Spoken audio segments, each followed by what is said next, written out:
We were founded as a secular nation, meaning nothing more than that our Constitution does not endorse one religious perspective over another.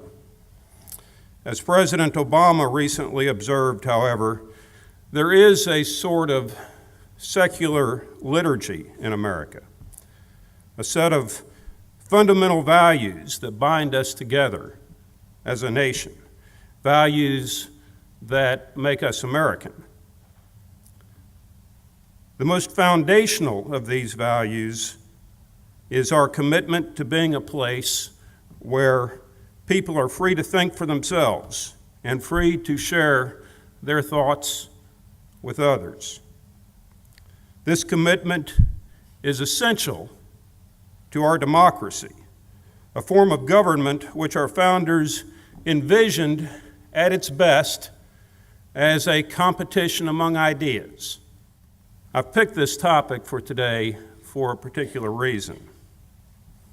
I think it's especially important to be reminded of this commitment during this turbulent period in our nation's history, a period marked by a bitterly partisan and polarized political environment that has led to retreat from basic norms of public dialogue. For our free market of ideas to function, we have to be open to hearing a variety of viewpoints. If all we ever hear are voices with which we agree, and for some of us that's a problem, how do we test our ideas? How do we really know if we're right if we haven't truly and thoughtfully considered why we may be wrong? We have students, faculty, and staff who support Donald Trump's candidacy for president. We have others who support Hillary Clinton. Like many other campuses around the country, last spring, supporters of Mr. Trump chalked in large letters on one of our sidewalks, "Trump 2016, build the wall." I've thought about these proposals. I think I understand the concerns emanating them. I don't often publicly express my views on issues like these, political issues that do not directly impact the university. The reason I don't is that people have a difficult time distinguishing between me and the university. And when I express myself on these kinds of things, they mistake my expression as being the expression of the university, which wouldn't be right because the university has to remain neutral on these matters. Today, however, for purposes of our discussion, I'm going to depart from my usual convention. This may be the first time I've done so in 11 years.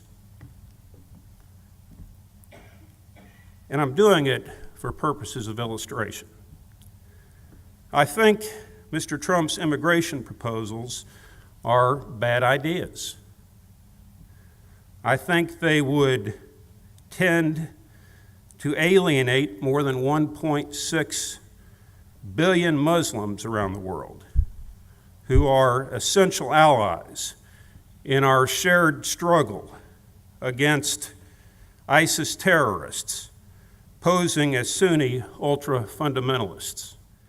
Moreover, I think those proposals undermine one of the most fundamental of our American values, a commitment to ensuring that people are free to practice their faith without any form of retribution by the government.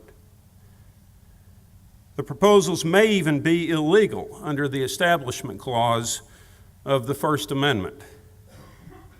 I fully understand why some members of our community find these proposals offensive. But when several students asked Dean Pearson how we intended to stop the pro-Trump chalking, he rightly told them that we didn't intend to do anything. As a university, we debate ideas. We discuss them. We don't suppress them, even when some of us think they're really bad ideas. We don't suppress them. It's not the role of the university to shield you from ideas and opinions that you find disagreeable, or even that you find deeply offensive. It is our role to help you learn how to engage productively with those with whom you disagree. And that's sometimes difficult. It requires thought and it requires self-discipline. Our human tendency is to value our own freedom. But like the Puritans in Massachusetts, it's challenging to respect the freedom of those with whom we disagree. We've got to rise to that challenge.